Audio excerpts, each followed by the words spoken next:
Actor Stephen Tompkinson punched a drunk man to the floor, causing him traumatic brain injuries after he made noise outside the TV star's home, a court has heard. The 57-year-old, best known for starring in ITV drama Wild at Heart and playing the title role in TV crime drama DCI Banks, is accused of attacking Carl Poole on May 30, 2021 outside his home in Whitley Bay. He denies a charge of grievous bodily harm. A jury at Newcastle Crown Court heard how the TV star knocked Poole to the ground, causing him to bang his head and fracture his skull. Poole and another man had been drunk and making a noise outside the home Tompkinson shared with his partner and her child. The TV star called police and went outside to ask them to move on. Mr. Tompkinson says he acted in self-defense and only pushed Mr. Poole after he became aggressive and came towards him. The court was told about 2 calls made to emergency services on the evening of the alleged incident. Prosecutor Michael Bunch said, 2 calls were made to the emergency services between 5:30 and 6 o'clock on the morning of the 30th of May 2021. The first call was from the defendant, contacting police about 2 drunken men outside his address. The second, made just a short time later, came from a neighbor to report one of those 2 men was lying unconscious in the street. What happened between those 2 calls is the question you will have to decide in the course of this trial. The prosecution say the defendant, angry at the noise the 2 men were making, ended up punching one of them, knocking him to the floor so that he banged his head and sustained traumatic brain injuries. The defendant claims he did not more than push away the man in self-defense after the 2 had come towards him. Neighbor Caroline Davidson, lives diagonally across from Tompkinson on Beach Grove in Whitley Bay. She said she had been woken on the Sunday morning by 2 men laughing and carrying on in the street. Mr. Bunch said, she looked out of her upstairs window to see the 2 lying on the path to the left of the defendant's home address.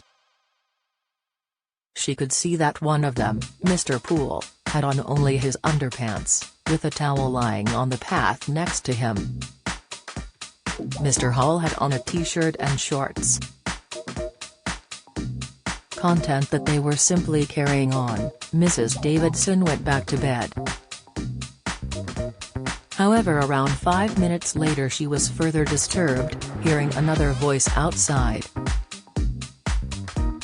She went back to her bedroom window and again looked out. This time she could see the 2 men had been joined by the defendant, who was standing on his driveway speaking to the 2 men. She recognized the defendant as the man who lived diagonally across the road from her. She had never spoken to him but recognized him as having moved in 2 or 3 years earlier. She couldn't hear what her neighbor was saying, but she formed the view from hand gestures he was making that he was telling them to get on their way. Mr. Bunch added, it appeared one of the men said something back to her neighbor. She saw the neighbor draw back his fist before apparently thinking better of it and lowering his hand. The 2 men, who were clearly heavily drunk, tried to get to their feet. Mr. Poole could hardly stand upright.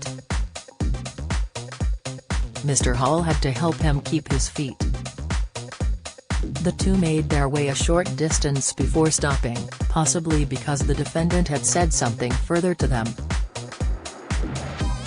By now, they were on the footpath at the end of the defendant's driveway. He remained in the middle of the drive. Mrs. Davidson described in her witness statement how Tompkinson first slapped Mr. Poole with his right hand before punching him to the head with his left fist. Mr. Bunch said, Mrs. Davidson watched as the defendant approached the two men, who were wobbling from side to side. The defendant first slapped Mr. Poole with his right hand before punching him to the head with his left fist. Mr. Poole stumbled and then fell backwards, striking his head on the roadway, where he lay unconscious. Concerned for what she had seen, Mrs. Davidson asked her husband to call the ambulance service. The defendant had also called the police at some point during this sequence, it would appear after he first spoke to them, because he told the police he had taken a bottle of Jägermeister from them and wanted them moving on. The court was told how Tompkinson then used his mobile phone to record two separate clips of the two men. Mr. Bunch added, after Mr. Poole had gone to the floor, the defendant used his mobile phone to record two separate clips of the two men. He did not, however, contact the ambulance service himself. When paramedics arrived at the scene, they found Mr. Poole unconscious and he was taken to hospital, where it was discovered he had a number of fractures to his skull, resulting in significant traumatic brain injuries. Police officers later returned to Tompkinson's home and arrested the star. The court was told that when interviewed, Tompkinson had told police he had gone out to ask the two men to move on, so they didn't disturb his partner and her child, who were asleep in the house. Prosecutor Mr. Bunch told the court, he said the men were obviously drunk, with Mr. Poole repeatedly collapsing to the floor. He said the men had turned aggressive and came towards him, so he pushed Mr. Hall away, then raised a hand to keep Mr. Poole away. He turned to look at Mr. Hall, and when he turned back, Mr. Poole had gone to the floor. He denied at any point striking out aggressively at Mr. Poole. The prosecutor added, the Crown say this claim of aggressive behavior on the part of the two men is simply not supported by any other material in the case.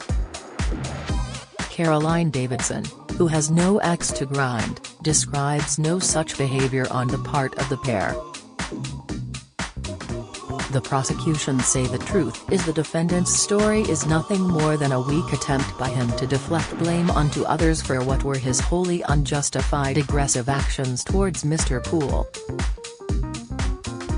Giving evidence on Wednesday, Mr. Poole said he had absolutely zero memory of that night, and that details in the statement he gave to police describing the incident was from what I've been told.